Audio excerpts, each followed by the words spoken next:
From that angle, hey, that looks like it's a lateral. It's a lateral. That is amazing. Because he's in front of the line, and look at this. That's what I'm saying. You have to see where he throws the ball from. You can't look at the body.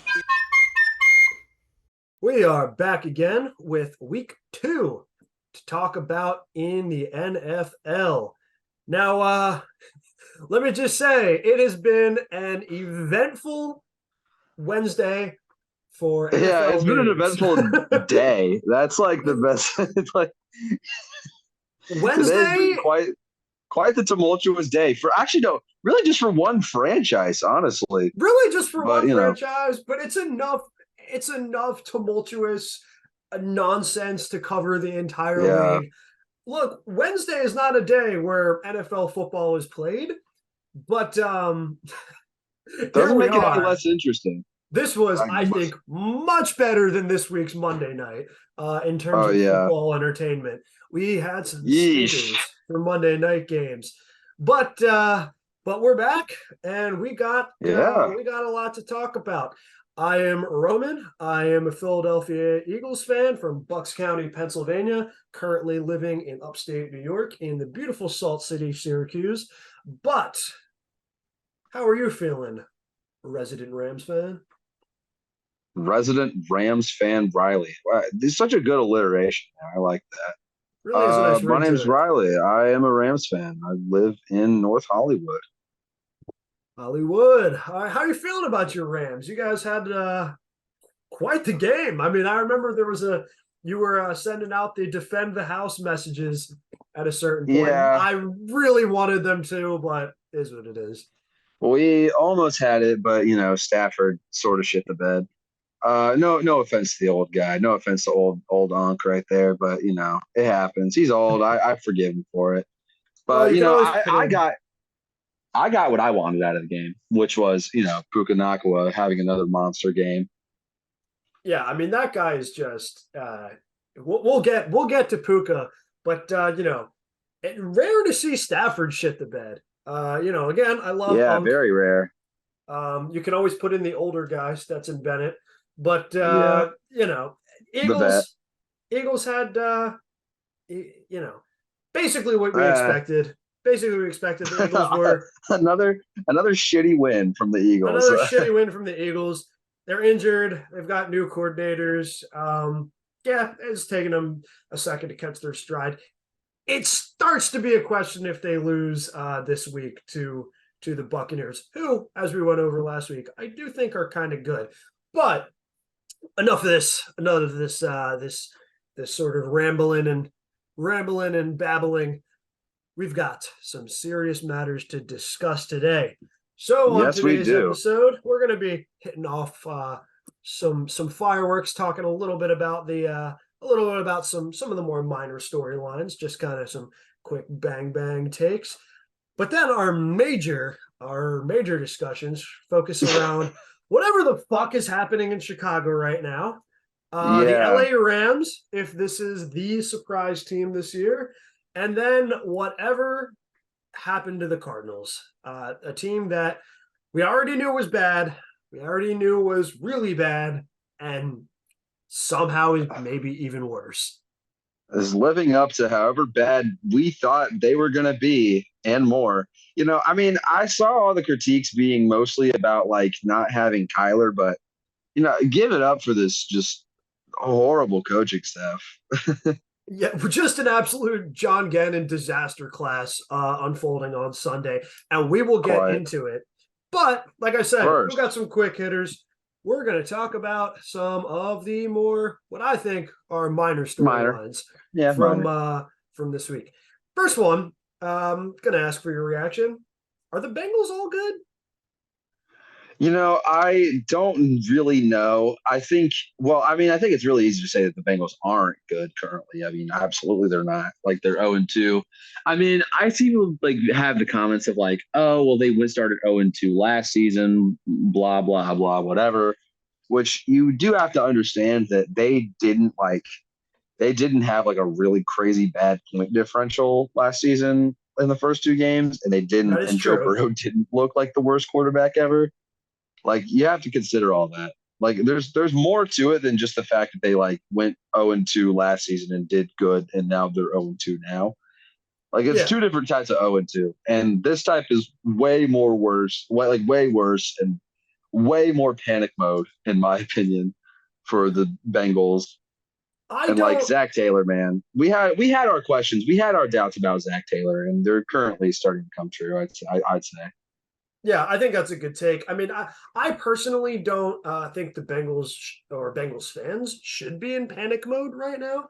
But I think you're right that they are closer to panic mode at this 0-2 than they were last year. Because look, we saw from the Browns Steelers game that the Browns are a team that defeats themselves. You know, Nick Chubb got injured. That's a Yeah. whole problem. But they started the game off with a pick six. They continue to do stupid things. Deshaun Watson does not look like the quarterback that he once was, which doesn't bother me. Fuck Deshaun Watson. Fuck Deshaun Watson. Yeah, fuck Deshaun Obligatory Watson. fuck Deshaun Watson here. Obligatory fuck Deshaun Watson. But the Bengals got blown out by that team, which it's week one woes, whatever. Then the Bengals lose to the Ravens, who are a respectable team, but man, they really looked like hot dog shit until that one drive when Joe Burrow started to kind of get into his stride. But I'm not in the position right now where I'm saying like, oh, I'm really worried. I don't think the Bengals are a contender this year. I don't think that is the case, but it is more something to keep an eye on than it was at the 0-2 start last year. That's all. That's all I feel I need to say about the Bengals. The next thing I'd like to talk about, let's check out on some of our beloved rookie quarterbacks. We love our rookies over here, man. We love those little babies. We love our NFL babies. We got CJ Stroud, Bryce Young, who I often call Bryce Hall on accident, and Anthony Richardson, who sometimes I see written down in my notes as AR and accidentally call Aaron Rodgers. But what's your current feelings about these fellas? Well, I think Anthony Richardson, I think we kind of overreacted a little bit from his week one performance. He was very good, but I do think after seeing his week two numbers, he does need a little work. However, he did leave early due to a concussion, which was unfortunate. He's currently undergoing protocol, which, he looked okay until then. He looked like he was really showing off his athleticism in that game. But my main takeaway from the Texans versus Colts game actually had nothing to do with Anthony Richardson. It was CJ Stroud, honestly, who stole the show for me. He was really throwing at a high level. I'm actually genuinely very impressed by CJ Stroud so far. Yeah, I completely 300-yard games to start his career. Like, come on, man. I completely agree. And I think that first game went very under the radar because it wasn't a thrashing, but it was a bad loss to the Ravens. Yeah. Right? And he didn't have the touchdown numbers. He didn't have the highlight plays. But if you watched it, you could see that he looked pretty he had his poise. Like he didn't, he looked composed and certainly more comfortable than we usually see rookies. He's throwing accurate passes. If I'm the Houston Texans right now, I don't feel so bad about having CJ Stroud. Absolutely not. Now, the other one that I don't want to obsess over for a variety of reasons. One, because we'll probably obsess over it more in the future. Two, because it is still early. Is our boy Bryce Young. Man, that was just not a convincing performance. It was just such a disaster. It was like such an unmitigated disaster. I do understand that Bryce Young has no receivers and no line, but the same can also be said about CJ Stroud. And CJ Stroud played just so many miles better than Bryce Young. And it's also arguable that Bryce Young is better offensive play calling than CJ Stroud does. This is not a comparison game. I mean, they're in two pretty different situations. Of course. Bryce, man, I love you, dude. You just got to get this shit together. You have to get it together, man. Yeah, and I mean, you have to just. The Panthers should at this point know that the Panthers organization, obviously, if you're a player, you never want to accept this mentality. But the Panthers at this point should know, like, this season is not going anywhere. This is not Probably not even close to a playoff team. I don't think. No, I don't even think it's like a that's top my five. It's like a top 5 draft pick team in my opinion. Yeah. That's my hot take. The Panthers are bad. Yeah, dramatic, controversial quote. Scorching. Yeah, scorching. But yeah, no, I mean, like they don't.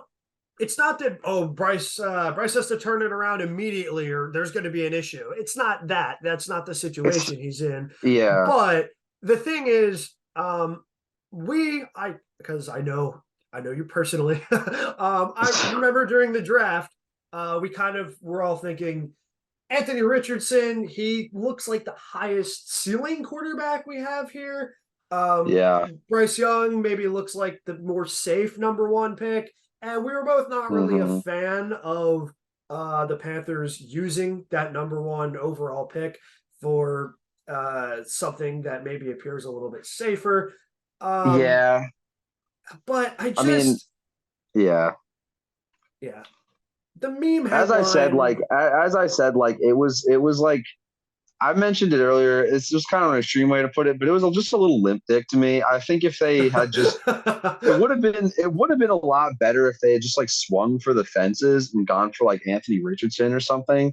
I mean, obviously, I'm not saying they would have done that because I did mock CJ Stroud to the Panthers, but I do think that like there were so many concerns with Bryce coming into the draft, and I think the Panthers drank the Kool-Aid a little too hard after all, the cognition tests and stuff.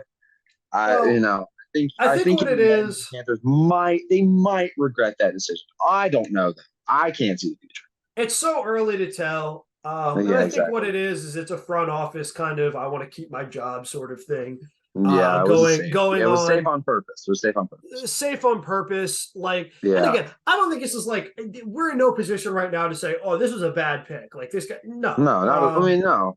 2 games into his rookie season, but the meme headline was sort of that that Bryce Young is too short to run the tush push QB play. So like, there's like some memeability. There's some stuff that you can point to there, which say like hurts his ceiling. You know, we've gone over this about short quarterbacks, but we'll come back to these rookie quarterbacks later in the season when there's more to really sink your teeth into and analyze. For now, though, this was a Riley was right moment. Bills beat the Oakland Raiders. The Raiders. I almost forgot who they played because that franchise is irrelevant this year. But yeah, Bills bounced back. Vegas Raiders. Owned by the man with the best haircut in the world. You totally called it. You said Josh Allen just needed to beat up and put up some great numbers on a bad team to sort of shut up some of the trash talk. And that's what we got. Did exactly what I thought they were going to do, and they did it. My takeaways from this game, obviously the first one being, Josh Allen looked like the best quarterback in the NFL. Just that day, obviously winning, AFC Offensive Player of the Week, all that. Raiders defense looked, as bad of a unit as we could have imagined. I mean, they just looked like shit. They looked like terrible. They looked like dookie pot pie. I would say another takeaway I have is that kind of went under the radar is that, honestly, my current pick for DPOY is Matt Milano.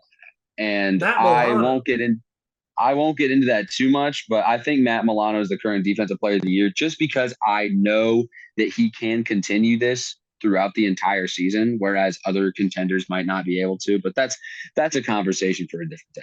Look, however, our friend, our Dylan. buddy Dylan, you knew I was coming with that. He's a forward lateral hater at times. So throwing a bone to maybe someone who doesn't deserve it. But no, you're right. Matt Milano looks fantastic. I know if you're just a casual mainstream media enjoyer, not a true football knower who listens to the football that's the football forward lateral. I can't even what other laterals are there, Roman? I can't even say the name of the podcast I'm working on. But no, I mean if you're just reading all that, you're probably only thinking about Micah Parsons, TJ Watt, like these big names. Yeah. But Matt Milano, sort of flying under the radar a little bit. What a fantastic first 2 games from him. Absolutely. 2 interceptions, like six TFLs right now. Like it's crazy in just 2 games. But the last thing I want to touch on, or the last 2 very quick things I want to touch on out of this game, Bills run game looks actually pretty tight. So Yeah. I can give them kudos to that. And Raiders run game looks the exact opposite of that. Josh Jacobs with -3 rushing yards on the day. Yeah, I mean, this is one of those things where like the stat line is so bad that we have this conversation with running backs a lot where like when they do something good, people go, "Oh, it's just the O line." But this is the flip side of that. Like when you ran for -3 yards, it's like That's definitely your fault. it has to be. I was going to go the other way. It has to be. Oh yeah, it has to be the O line. Well, I mean, that's the same. It's the same O line that he ran for 1,600 behind last year. So I mean, shoot. Yeah. I didn't look. I didn't watch that game. I was watching other games with the notepad this week. I knew what was going to happen in the Bills Raiders game.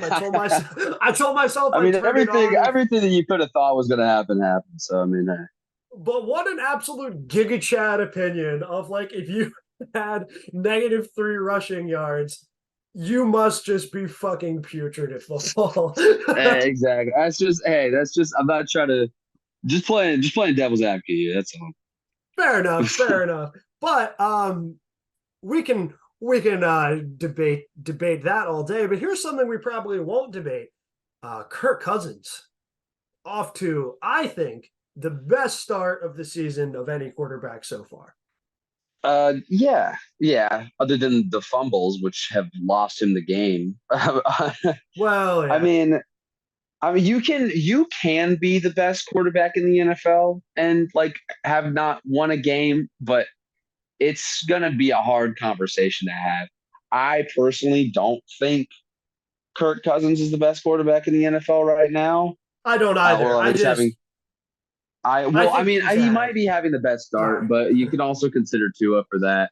I do think that Kirk Cousins has been so far is like on pace to have like a career year. I mean, he's never started the season this hot, so I will acknowledge that. But I don't want to disrespect the guy. I really, really don't. It's just that Kirk Cousins just really moved me, man. But I mean, I'll be honest, it's not keeping you up at night disrespecting Kirk Cousins, and it shouldn't keep anyone up at night disrespecting Kirk really Cousins. Shouldn't. He's a funny guy to make fun of. No offense to him. He just has a magnetic attraction to being clown. But look, I was trying to push you a little bit in the direction of, we totally agree on this. Now I think I'm a little bit higher on Kirk Cousins this season than you, but the thing I was really saying, I think the thing I was really saying, I think we'd agree on is that he looks great so far. The fumbles. To be fair, yeah, he does look pretty good. Like he does look really good. Like he looks like a top 3 quarterback right now. I will acknowledge that. Yeah, the fumbles. The fumbles are not great, but like to be honest, when a D end that size is coming at you unblocked, going for the strip sack, there's not a lot most quarterbacks can really do. Yes, I don't think that. I'm not saying like I think Patrick Mahomes would have fumbled just as much or anything like that, but I do think some of these plays where Kirk Cousins fumbles the ball, it's not really on him. He's just overpowered by someone like a Josh Sweat. Shout out to the legend and the patron saint of Josh Sweat fan club. But yeah, no, Kirk, I don't think he'll finish the season as a top 3 quarterback, honestly. But I got to give credit where credit is due. This looks like the best I've seen him. Yeah, this does look like currently.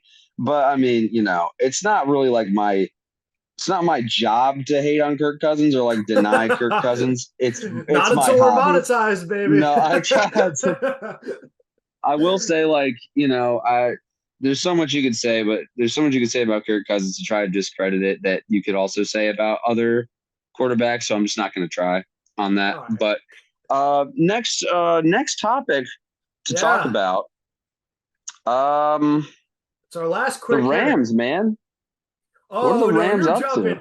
you're jumping the gun. You're jumping the gun because Oh, come on, come on. you I know was excited. we're in Oh, for a long form Rams discussion. So there's the good news on the tail end of the bad news. You're gonna get a little bit all longer to talk right, all about the right. Rams. I know what's next. You go ahead. You say. Our next quick hitter, our last quick hitter, again, one we're gonna have to try not to obsess over is what should the Chargers do right now? What should Chargers fans be thinking? What should the Chargers organization be feeling about their current predicament?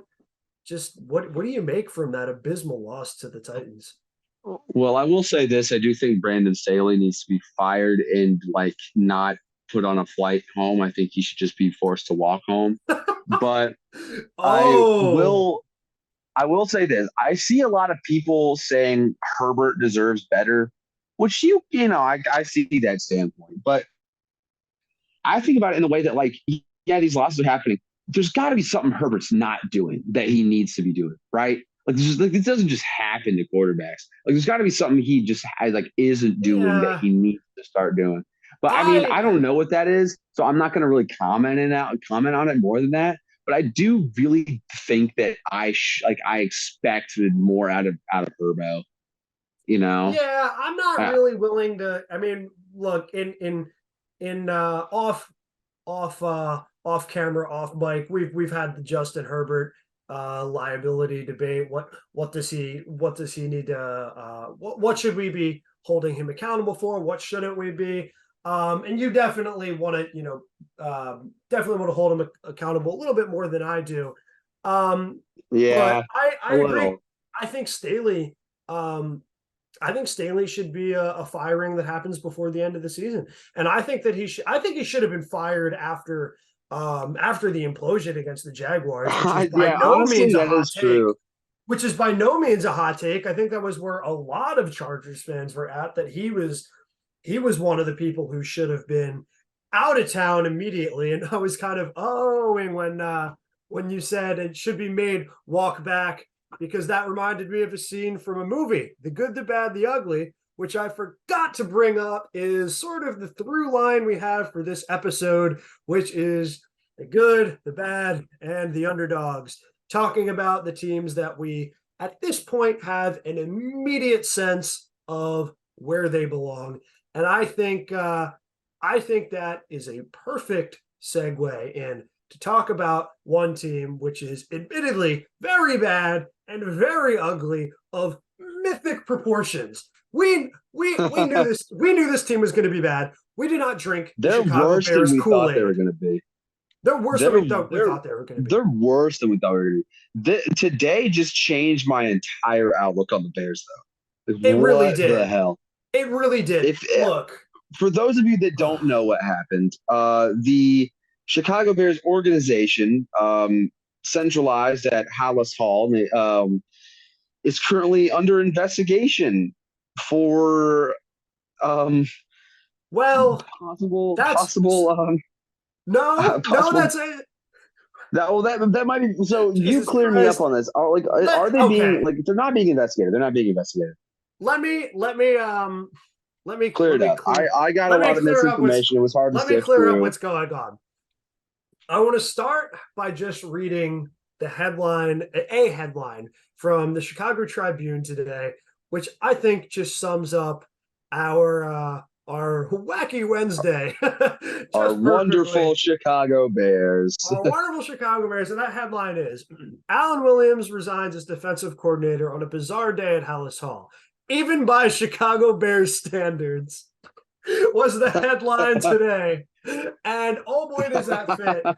So Yeah, I don't know. Yeah, I think this would be wacky for anybody, even the Bears, man. I think this even is like, for even for the Bears, who are like at times seem like a parody of an NFL franchise. I yeah, hate to say it. Sorry to our friend Will. half the time I'm not even like convinced the Bears are like an actual team. Like, they just feel like a tax front.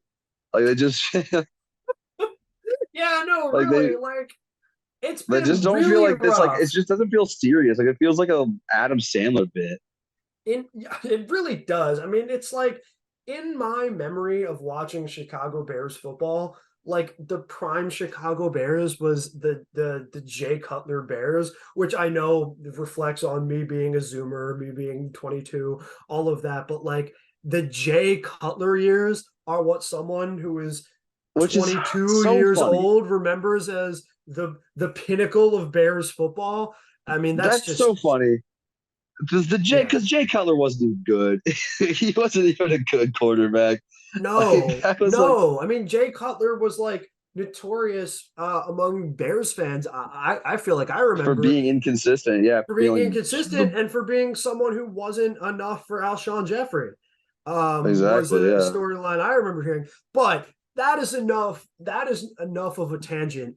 We, we've I was supposed to be explaining a little bit, giving a little bit of clarity as to what's going on right now with the Bears. I'll do my best. So this guy, their defensive coordinator, Alan Williams, he Alan Williams. resigned.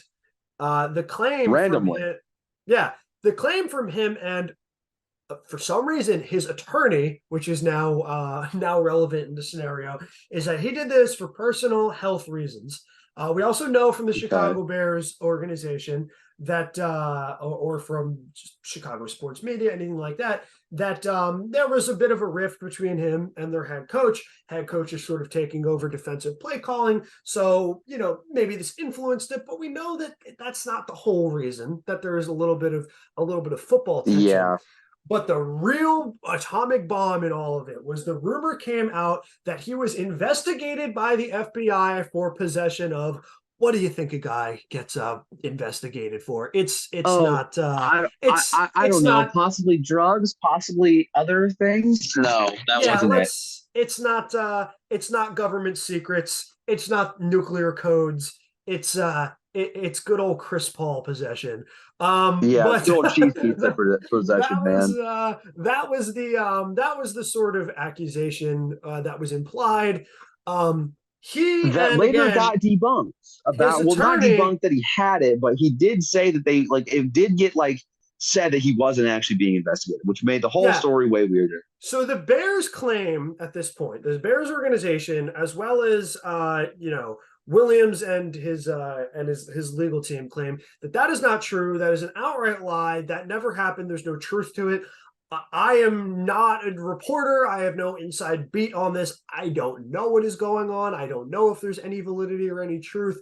The craziest part of the rumors that I heard, which I personally am inclined to believe are too crazy to be true, was that Charles Nathan Peanut Peterman. Tillman. Oh No, we'll yeah. get to Nathan Peterman because more insanity in Bears Day. But was that Peanut Tillman, former NFL legend, now FBI agent, was who decided to conduct this raid. It wasn't just an investigation, it was a raid of Hallis Hall Yeah. to try to find this stuff, is the rumor. I cannot wait to see what comes out of this in future days. Even if it turns out there was no validity to any of these rumors, how did this come? How did this come to like Yeah. Even mainstream? even if even if it's all like a bunch of like smoke and shit, the Bills are not Bills. The Bears are still like a DC short now, so like Seriously, but their defensive coordinator short, and also like even if this is all like smoke and nonsense, where did this come from? How did this become? yeah, How did how this did this become the come to rumor? fruition? How did we? Then like the same like an hour after all that news dropped, Nathan Peterman got cut, which was like crazy. It We had the real was like bomb hilarious. because What did he do? it's whenever there's a meme, Nathan Peterman somehow finds his way It's a yeah, he's part of it. inevitable with it. Man, there's just no one I think that we want to see ball out more than Nathan Peterman at this point. It would just Oh make yeah, every we NFL want the fan best for so Nate. happy. Yeah, I well, know. I'll stop yapping about the insanity of a news day from Chicago sports, the Chicago sports world. Well, there is As a one more whole. thing to mention that actually No, you're happens to right. be involved with the football field is You're right. You're right. after the other day's woes, Justin Fields came out and they asked him about like, why he was off kilter and stuff like that. And Justin Fields basically said it was the coach's fault. Then he later went back on that statement, stating something different, stating he misconstrued it, saying he said something wrong. However, I think that is very indicative of like the tension that is 100% just bubbling and eating at the entire Bears organization right now. Yeah, this organization is a mess. We'll start talking more about the actual football that we saw in a second, but you're totally right. I almost forgot that there was that another level of Bears drama. He didn't, Justin Fields, if you didn't see the interview, which if you're listening to this podcast, you probably have, you're probably someone who really likes football.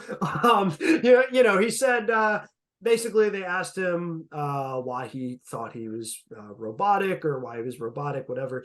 And he said it could be coaching. He walked back on that. I personally think if you're going to walk back on a statement, he did as good of a job as he can saying, I was wrong. It was a good walk That's back. not it.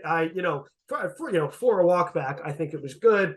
Definitely did the damage mitigation he has to, but oh man, I mean, what a grave situation to be in. This is an 0-2 that feels like an 0-9. The Bears haven't. I think it's been 12 games. It's been almost a full calendar year since the Bears have won a football game. Granted, I know football isn't played all year round, but still, like, it's really, really looking dire in it's bad out Chicago. Here. It's bad out here, man. But Riley, would you like to kick it off talking about the actual football that we saw take place on that Bears game against the Buccaneers? I don't know what to say at this point. I mean, Justin Fields was throwing picks on the easiest possible reads. He was just taking absolutely horrible sacks when he was just staring down people when other dudes are wide open. This isn't just about Justin Fields. Like, this isn't supposed to be just about Justin Fields. But like, holy shit, like what else can you talk about with that game? Like it was literally just like he cost them the game again. Like it was Fields' fault again. And the Buccaneers are now 2-0. And it is because of Justin Fields shitting the bed again against the opponent. Eventually, we will release the episode we recorded a few weeks before the start of the season where we made predictions for this year. I think it would be funny to release that like mid-season so you can see if we were really wrong. But one of the things we said that we again, I want to clarify, we're not Justin Fields haters. We don't want to be haters. I would love it if Justin Fields turned out to be a great quarterback, help Chicago Bears win more games, all of that stuff. But we said pretty confidently that this idea that Justin Fields is this great quarterback and they just need to put the pieces around him, that I am not sold on that. And now that has become, I guess, sort of the popular opinion now. But that's definitely the reality that we're seeing unfold currently. Everyone is watching it, and I think this game in particular was the sort of definitive there's a problem with Justin Fields game. Would you like to talk about some of the specific things we saw that are sort of indicative of the weaknesses in Justin Fields' game that, if we're being realistic, we just have to talk about? Well, as I said, it's his reads that are the worst. It's just the fact that he has locked eyes. He stares down one defender all the time, and then will literally move up in the pocket into defenders while still staring down the first guy, his first read on the play. If that dude's not open, he's getting sacked. Justin Fields just isn't. He isn't really running the ball anymore. The thing that people started overrating him for, he's not doing anymore. So he's just bad. Like he went from being a bad athletic guy to just being a bad guy, and it's like. It's just crazy. Justin Fields, a horrible person. No, I know what you're saying, but just playing really terrible football all across the board, and he's just not trusting his own athleticism anymore. And I get it, like people were giving him hate for being, calling him a running back and stuff. I do get like why he wants to switch up his game a little bit, but it's really not working out for him so far, and he's taking a lot of somehow even shittier sacks than he took last year, and which is really saying Yeah, I mean, look, last year, people had definitely subscribed to the idea that Justin Fields has a bad O-line, which is true, and bad Which was obvious, receivers, and it is still true. Actually, which last year was more true. I but think the they receivers, did make some improvements. except for Chase Claypool, who's a discussion maybe we'll get to.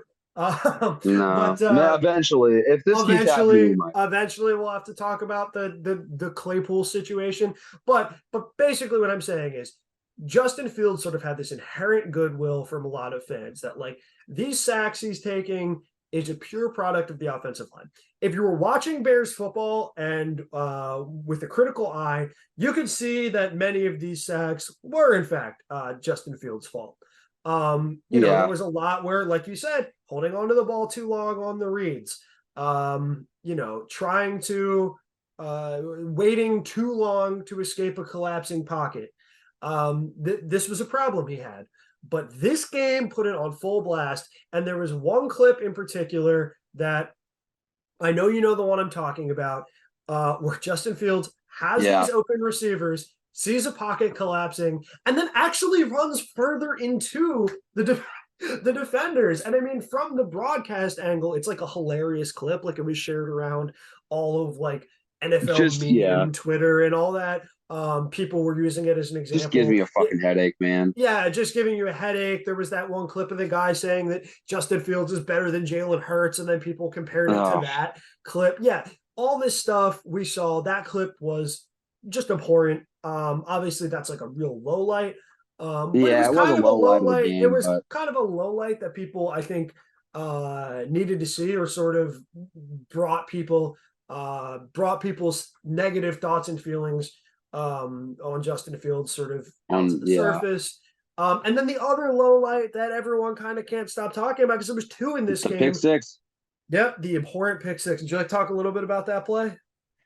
I would. So yeah, Justin Fields near or actually might be in his own end zone from the back. Bears were really far back because of an excellent punt from Jake Camarda, but they were far back in their own territory, and Justin Fields tries to hit his running back on a screen, tries to hit Rashawn Johnson on a screen, and he just throws it directly to linebacker Shaquille Barrett, and Shaquille Barrett rumbles his way into the end zone for a pick six. And it was, however right in the way I can describe Shaquille Barrett, it won't do justice of how like right in Justin Fields' face he was, and Justin Fields like still threw that just loft or floater pass right into his hands. Yeah, I mean, it was like, that was just crazy. Pass. It was really an unforced error. Yeah. And again, you can't evaluate players based on the highlights and the lowlights, right? Mm-hmm. Like that is not a fair metric to use. Not at all. But again, Justin Fields had been coasting on a lot of inherent goodwill because people remember how electric he was in college, and they know how bad the Bears situation is. That the idea of saying Justin Fields is a problem, it just seems like beating a dead horse. But it just seems a little tired. But at the same time, you just have to see the film and stuff, and you have to just agree a little, even just a little. At this, I mean, if you're a Bears fan, you don't want to be looking at the dumpster fire that you have and being like, and the quarterback's bad. You want to be able to kind of believe, right? Like you would. Yeah, you want something good. You want to have something nice. Yeah, you'd prefer to have that, but they don't. They don't have that as of now.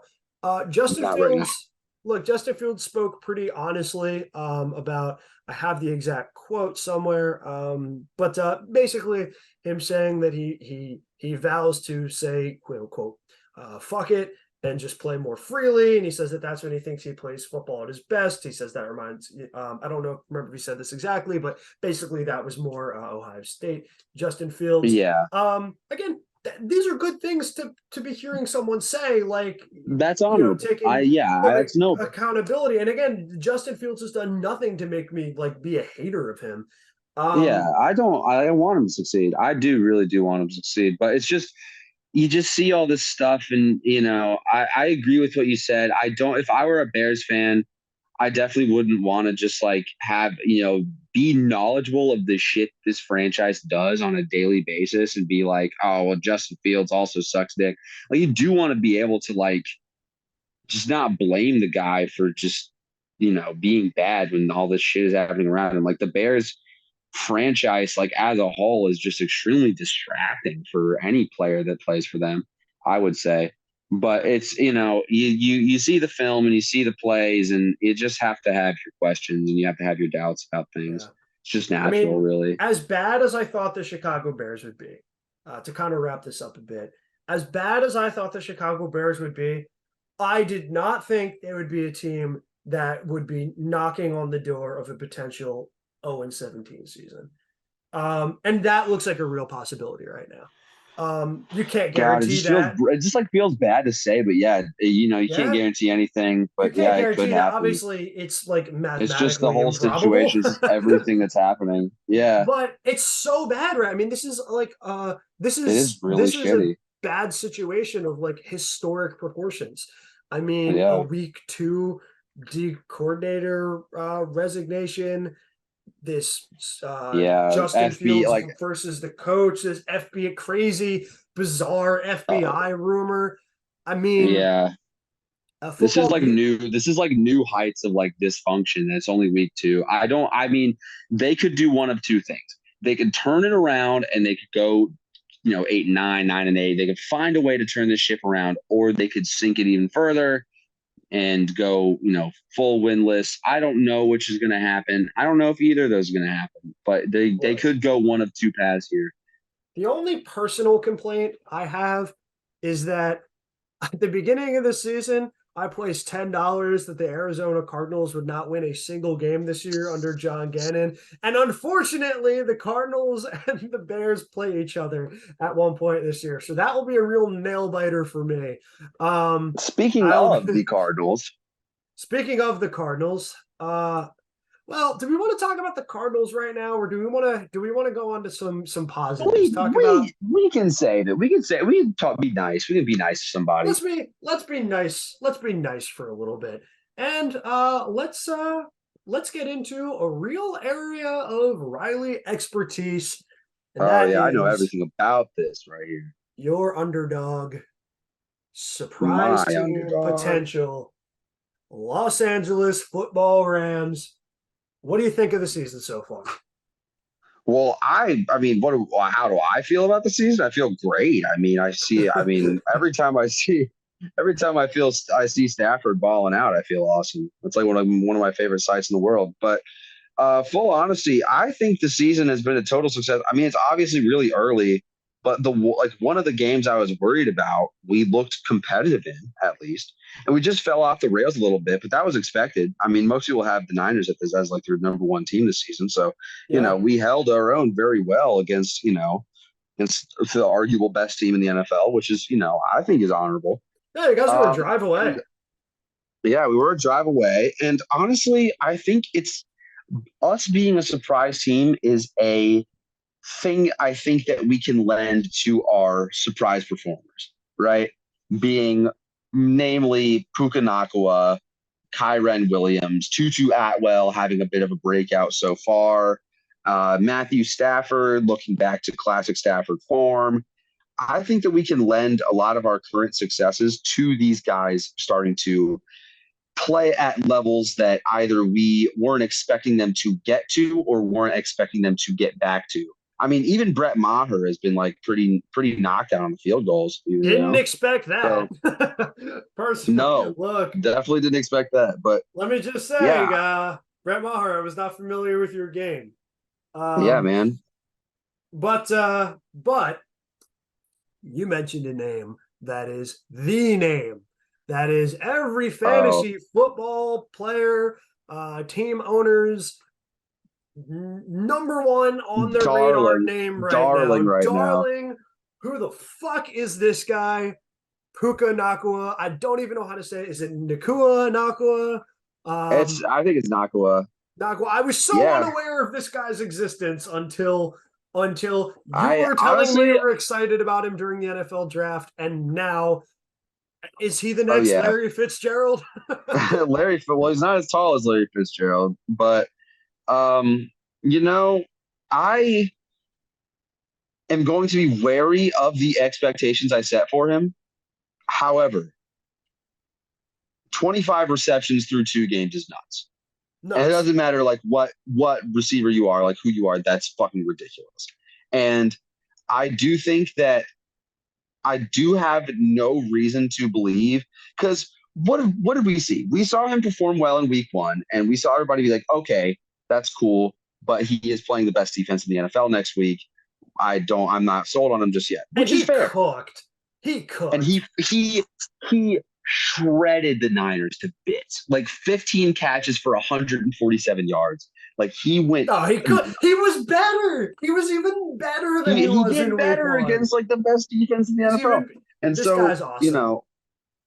Yeah, he's a fucking goat. He's an absolute goat. And I am just like, it's not expectations I'm setting for him. I'm gonna give it like 2 more weeks to like start setting like, okay, I want him to do this game, and I want him to do that game, and so on and so forth. But dude, I am just so pumped for this kid, and it's gonna be even better once Cooper Kupp comes back. And I'm just, the future is bright for LA Rams offense, I will say. And What round? our defense is nothing to sniff at right now. I mean, No. shoot, we held a pretty vaunted Niners offense to 30 points, which most people thought they were going to drop like a 60 bomb on us or something. I saw a couple people say that. So hey, I mean, I love the way the Rams are looking. I think we are, even if we aren't like a great team, which honestly, full honestly, I don't think we are. I don't think we're a great team. I think we're a good team, but I don't think we're a great team. But I love that we're considered an exciting team right now. Even by like most NFL fan standards, they call us an exciting team. That's just such a dream come true. I was waiting so long for us to get back to that. You're literally sitting there basking in the light of all the camera flashes. This is your This is prom my queen moment. dream. Exactly. I know. This is I feel like a total mean girl right now. no, exactly. They were tired of you after you won the Super Bowl, but you're right back. You're right back. Maybe Right not to back with Super some Bowl fresh faces. Some standards, fresh faces is but all it takes. yeah, I expected that there was going to be like kind of a wasteland of like LA Rams seasons after they lost a lot of those players they signed for the Super Bowl, after some of that core kind of fell apart. Doesn't appear to be what we're seeing right now. So Not at good on all. him. I was going to ask earlier, what round was Puka taken in again? The 5th? Was that it? He was taken in the 5th. He was the one. I think he was the 153rd pick or something. Yeah, 5th I don't round. remember the exact pick. I'm going to be honest with you, because I don't watch as much college football as I do NFL football. Well, even if you were a college football watcher, I'm sure BYU wasn't really on your map. Yeah, BYU was not on my radar like that. He was a name I had heard thrown around. I had maybe seen a highlight or two. This guy was not on my radar. And this guy was not on my radar. You could say that about like any 5th round, maybe not any, but you could say about like most 5th round picks. But this guy, this is sort of coming up from, I guess, a fantasy football angle, but this guy did not have a profile picture. He did not have his headshot available on fantasy until like this week. He was the number 1 waiver wire claimed player by like an enormous margin. I forget the exact stat, but he was one of the most like, it was like a historic week for player claimed off the wires. And he had the on the ESPN fantasy app, he had the default profile picture. Yeah, I will say this. I mean, I saw like his scouting report and stuff, and a lot of like the scouting experts, some of them didn't even like consider him to be be drafted. They were saying like he could get drafted.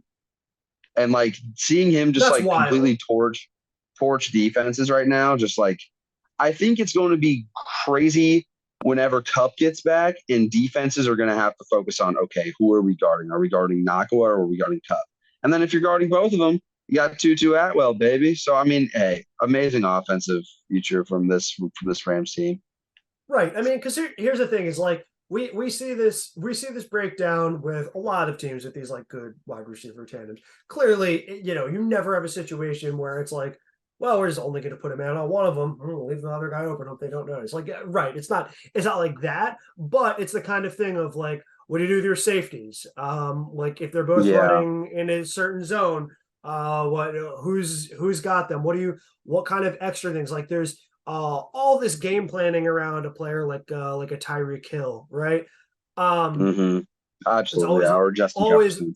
Or Justin Jefferson. What we see, well, when you have two guys who are, like your sort of wide receiver ones, if you will, we see these with the Eagles all the time. It's like if you overcommit to AJ Brown, Devontae Smith can get 150 yards. If you try to split the difference, well, then they're both going to go for like 80. Like, it's really, it's really a lose-lose scenario. But I want to ask you a little bit. Yeah. Sorry, go ahead. I do think it's awesome that I can say this about the Rams, because truth be told, nobody has said this about the Rams since like Isaac Bruce and Torrey Holt. And I think that, you could even say that there's three guys, because Tutu Atwell's been the most, honestly, like on a per catch radius, he's been like the most reliable receiver, one of the most reliable receivers in the league upon like catches versus targets. So, we have Tutu Atwell, we have Puka Nacua, we have these Cooper Kupp coming back in, I think, 3 weeks. I think that's like his timetable here. So, that's going to be awesome. That's going to be sick. I love the prospect, even if we don't do much this season, which I'm fine with. I just love the prospect of the Rams being like this historically fun team this season. I just can't wait for that. Yeah, I think the Rams football is going to be a lot of fun to tune into. They got a Monday night game coming up. Unfortunately, the Eagles and the Rams are both playing on Monday night, so we're both gonna be Monday watching night. No, games. not this Monday night. But wait, we're not both playing on Monday night. Am I crazy? We're playing the Bengals. We're playing the Bengals. But the Eagles are also playing on Monday night. Yeah, so it's a doubleheader. It's a nice, funny little doubleheader. But we're not playing. That's what I'm saying. We are playing very soon, though. No, that's you're right. Okay, never mind. I'm not saying we're playing each other. I'm saying I can't watch both of the games. I can't watch the Eagles and the Rams this week. But I would also like to ask, while we're still on the topic, or still near the topic of Puka, going back to it a bit. You played defensive back and safety in high school, right? True. And you're pretty damn good at it, right? I was, yes. I was pretty damn. Can I ask you for your expert opinion on some secondary stuff? Can you be the Troy Aikman to my Joe Buck for a moment? What makes a guy like Puka so dangerous for a secondary? Like when you're watching this guy's film, what is making the defensive back and you think, this is why this guy is getting open, this is why this guy is dangerous, this is why he's able to cook? To get full football sciencey here, playing receiver is about leverage, right? It's all about leverage, and it's all about leveraging what you're doing against what the corner wants you to do. If you're playing corner or you're playing safety, if you're in any coverage situation, even if you're a linebacker in a coverage situation, it's not about guarding what the receiver does. That's only about 25% of it. The other 75% is getting the receiver to sort of do what you want them to do. And that's where the physicality and stuff comes in. And when it comes to Puka Nacua, he's an expert at leverage, and he's an expert at knowing what to do when and how far to do this when. And it's leverage and timing. And I think his leverage as far as drag routes goes and how he's always on the right foot, or he takes the right step at the perfect time. I think he's not, no disrespect at all, he's not a particularly athletic receiver. He's pretty athletic, but he's not the super most athletic in the world. He's not super fast. He's not that big.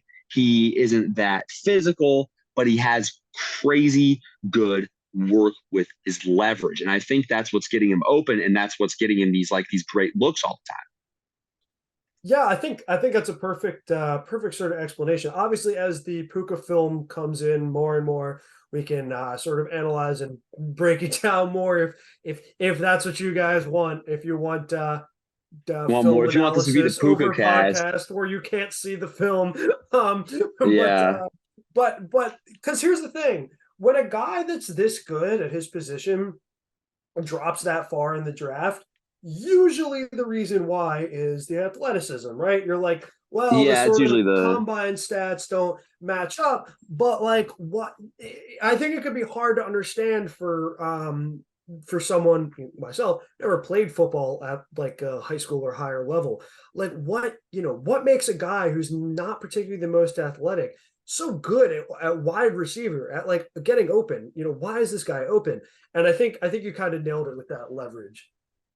yeah. It's just about like it's just whenever like what separates the good from the great is those who can pair what they do in football with their knowledge of like their spatial knowledge and stuff like that. And I think Puka is already just a total expert, like a total clinician at that kind of thing. Yeah, and I mean the again, he's not the most athletic, but he's got size, right? He does have Um, decent size. He's 6'2". yeah, he's 6'2", right? Right. Let me Yeah, he's six look it foot up. two. Okay, he's 6'2".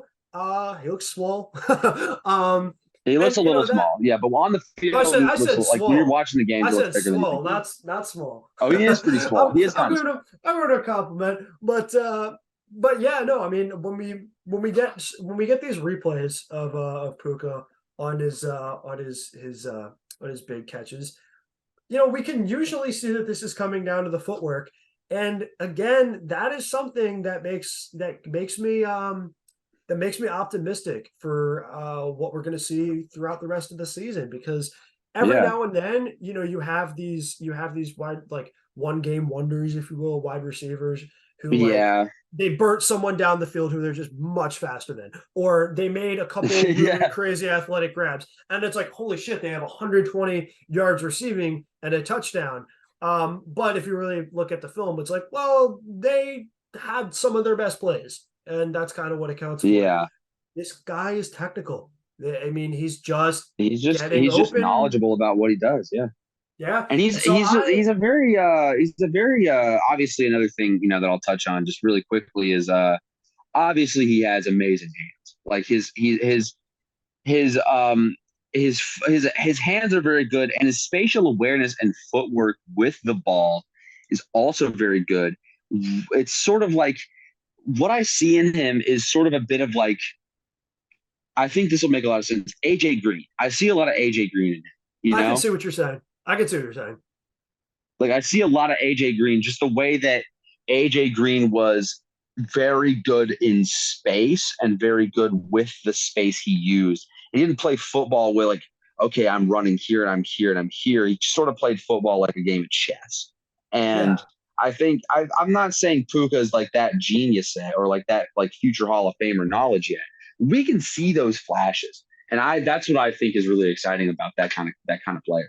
I think the real challenge for Puka comes when we get to, like, closer to the midway point of the season, and the Rams are playing games against teams who really want those wins. And not that necessarily the 49ers weren't. Of course, they're playing as hard as they can, but he's still sort of more unknown. It's what you got to do about this guy. Once Yeah. once Puka starts attracting the attention of safeties, once Puka running over the middle is something that a linebacker has to take note of. Mhm. Can he still make it work? I believe he can, Yeah. but we'll have to come back on it. We'll have to see if the Puka train keeps rolling all season long or what. But we're going over to the negative side of town. Staying in the West, staying in the NFC West though. Staying in the NFC West, it could be positive if you're a Giants fan, but Eh, I've got a bone to pick with the Cardinals head coach as an Eagles fan. But Riley, I'm gonna let you start us out. What happened?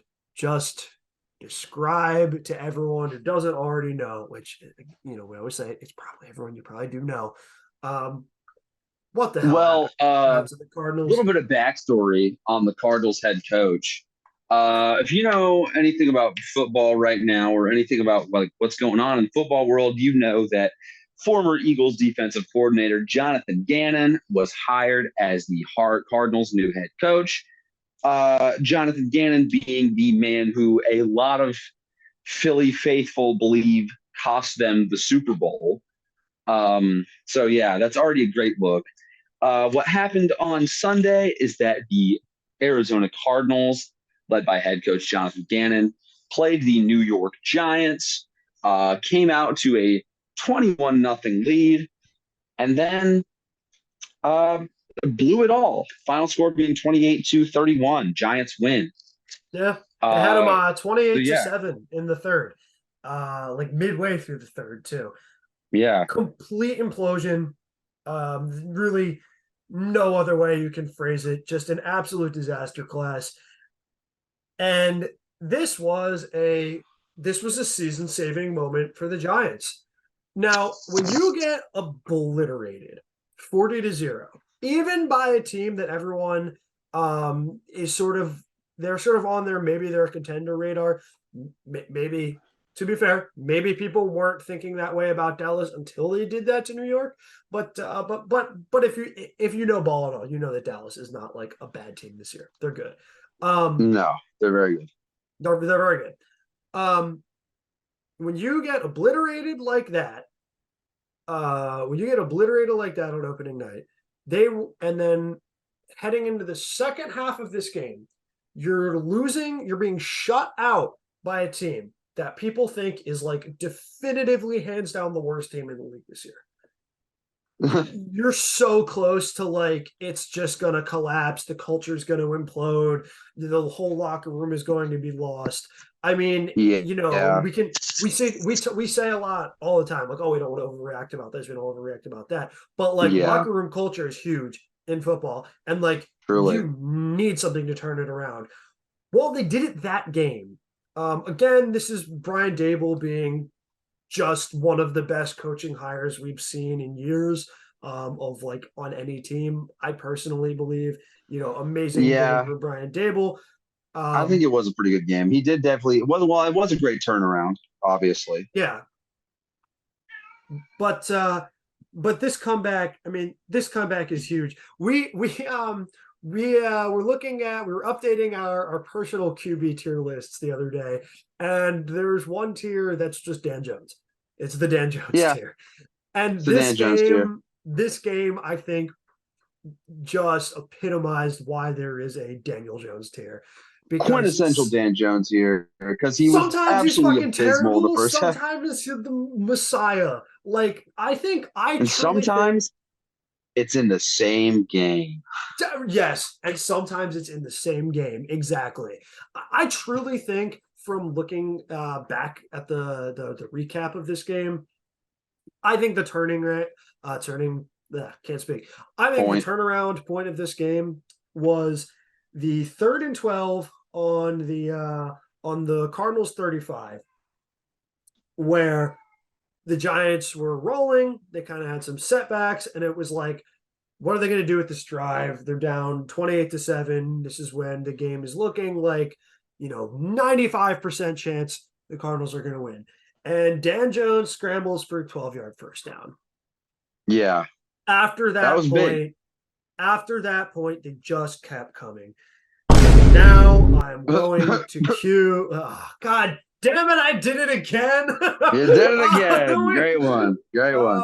Every episode. Let's make it every episode. Let's do it. My weekly pause. It's the Easter egg of every episode. Yeah. Pause. All right. Throw all the vine booms and air horns in there. Eat your heart out. Eat your heart out. But cue my brief John Gannon rant. First off, let me just say that I'm a John Gannon hater.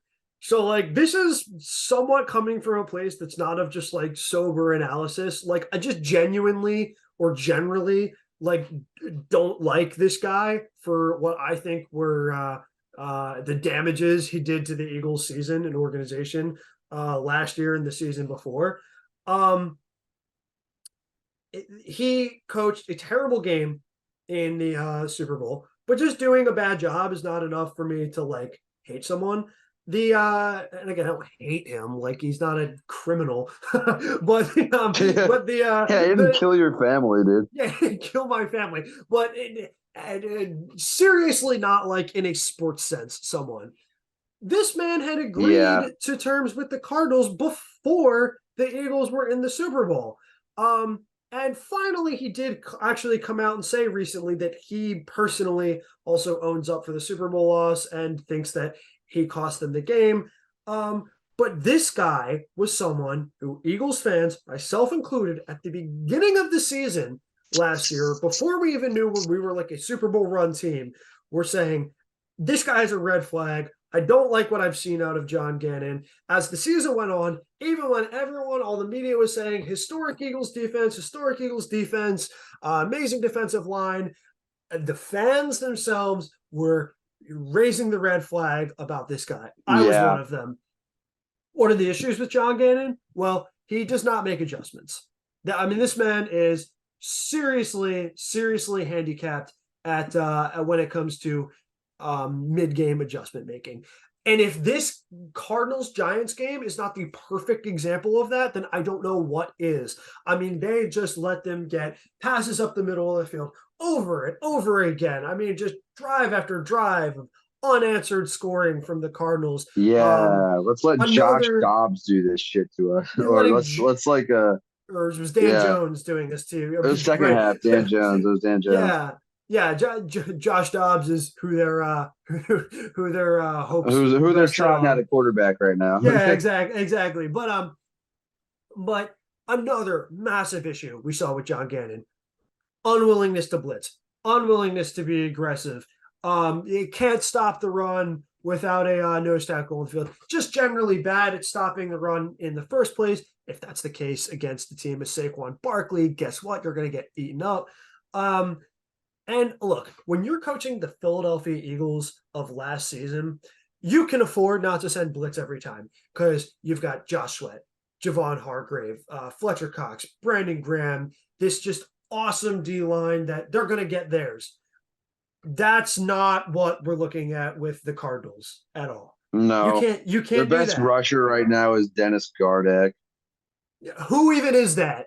He does have 3 sacks, to be fair. I know. I'm just being a dick. But I mean, it's a fair criticism. But this to me is such a bad coaching hire because it's the kind of coaching hire that to me seems like you basically just bought into the hype.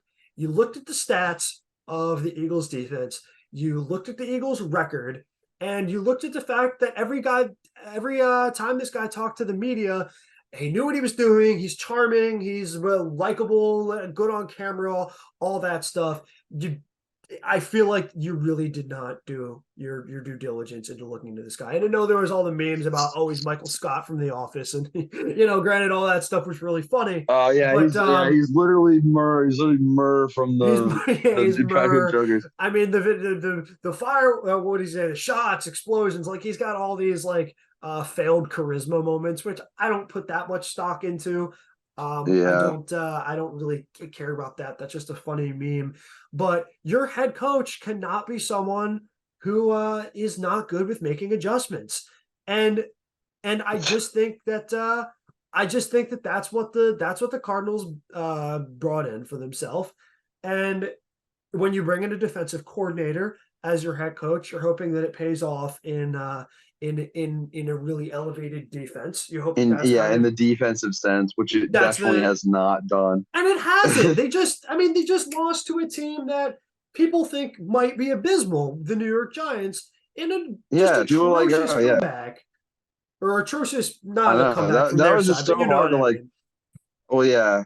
I mean, it was just like an atrocious thing to just let happen to you. And they just defensively, if anyone watched that game, they were just letting shit happen to them, like the defense was. Arizona, totally folding, to an insane degree. I mean, put some heat on the guy, right? Like when it's 28-7, right, and it's 3rd and 12. I know this is one play call. You can nitpick on this all you want. Like, do something daring, right? Do something Yeah. to set off that momentum. And maybe not on that specific play, but on some point of that drive, on some point when you're working with this cushion, it's send 5, send 6. I don't give a shit. Do anything that is unpredictable. Run a safety blitz. Don't just keep plugging and chugging the same The same safe cover 2 shit. cushion cover 2 Madden suggested bullshit over and over again. I am by no means an expert on NFL coaching, right? I am not. No, there is no part of me that's trying to say that. But from a play caller standpoint, when even someone who has comparatively an uneducated eye compared to like NFL coaches can watch this and say, this is so bad. I know what's coming. I know what defense they're running. It's bad. It's bad. It's Vikings level. It's Vikings level. And I want to I've been rambling and ranting and raving about this for a while because I like taking the opportunity to shit on John Gannon. But I'm going to ask you a question, which is what I think this ultimately comes down to, which is that the Cardinals appear to be in tank mode right now. That's just what it looks like is happening. They're tanking. Definitely. It's definitely tanking. They're definitely tanking. And I think a player like Caleb Williams or Marvin Harrison too Junior. is Marvin Harrison the sequel. It could be a good pickup for them. But I have to ask, is tanking this hard, is this worth it? Like, should, in the sport of NFL football, is tanking your season worth it? I mean, in NFL football, it just, I mean, obviously they do like every year it depends, but this year definitely it depends. I think it depends on what you're looking for in like your top prospect. I think personally the Cardinals are tanking this hard to get the number 1 pick in a draft with a guy who is considered a generational QB prospect. I think what the Cardinals are doing is they know that they want a fucking haul. They want the number 1 pick, and they're going to use the Texans as a tank condom to get them a high pick as well. Yeah. But the Cardinals are going to get a haul for that number 1 pick. And I think that's what their plan is. I see all these things like, oh, yeah, Caleb Williams is definitely a Cardinal. Oh, no. No, he's not. The Cardinals are going to trade that pick for something insane, just an insane amount of assets. And I think that I'm ready for that to happen. This is a very good point to bring up, because this is why I asked the question. Well, I mean, to answer your question, I do think that it could be worth it. Right. And if they do what you're talking about, then I think it could be. But this is why I asked the question. I'll start by talking about NBA basketball for a brief second. How often do you see NBA like late picks, not late first round, like just late in the NBA draft matter? Very infrequently, right? No, you barely ever actually. The difference very infrequently is like, the difference between the 15th pick in the draft and the first pick in the draft is just, if we look at history, it's just a much bigger deal. Like, your first overall picks in NBA drafts, some of them are Anthony Bennett, but like a lot more of them are Anthony Edwards. A lot more of them. You gotta just take a look at the pretty notable amount of first overall picks that have worked out. The fact that Jokic was taken in the second round of the draft, and this is something that we see harped on all the time, like, it just goes to show you that, like, in the NBA, the draft is not considered that deep. But when you're talking about the NFL, a second round draft pick is like a player that you expect to be really good. And if you're an all-star like an all-pro player who was a second round draft pick, no one is sitting there and thinking like, oh, how did that happen? Right? Yeah. Yeah, like well, because So if you're a second round pick, you're still like considered like a top 60 something player in that draft, which is like yeah, not comparatively to the NFL, that's not like a lot. I mean, just plain and simply think about how many positions there are in football. I mean, So yeah, like there's there's yeah. when you're at pick number 20, you're still very much in a position in the draft to get the best player at a position. That's just the reality of it. So Yeah, like, that's true. do I think that it would be, I mean, wise for any team going into a season to say, let's be the worst team in football so that we can get the number one overall pick because we love that guy. We just think he's going to be great. Maybe that guy will be that guy. You know what I mean? Yeah. Maybe Caleb Williams is him, but As a we USC goer, I he is him. right, right. But the chances that it's not worth it, especially when you compare just how valuable all NFL draft picks are, Yeah. I personally don't think is always worth tanking to the extent that we're seeing the Arizona Cardinals do this because like they're tanking so hard. Like if they have good players on their team that are over like the age of 27, they barely want to be there. And like Yeah, look at how fast we can see NFL turnarounds happen sometimes. I mean, even that's the true. Buccaneers It right now happens are in like like single winning a couple seasons, like my games. Rams. Yeah. Like, you're right, the Rams are like we're talking about as maybe they're a surprise team. Is it worth it to go this hard into a tank when you can get good players at any point in the NFL draft? Maybe if you like know what you want, I think that's where it like kind of comes into play. If what they do is trade the high pick they get for a haul, I'm all for it. People will probably clown them if it turns out, oh, Caleb Williams is great. He's one of the next awesome quarterbacks, Yeah. and they could have had him. But I mean, I think as long as you can like in safe, like I mean, obviously, I don't think the Cardinals really would care about that all that much because I think Kyler is like a good enough QB for them to be like, we're fine with him. You know, I don't How think they'd be like missing out. we have to think though. I mean, we live in an era now of increased player agency, and overall, I think this is a very good thing.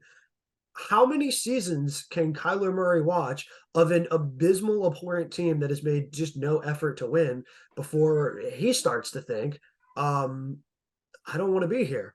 Now, I give him like 2 seasons. I give him like 3 seasons of yeah, like this again, and then it's over. and we can talk specifically about Kyler Murray and be like, oh, well, maybe he's not in a position to like make any demands.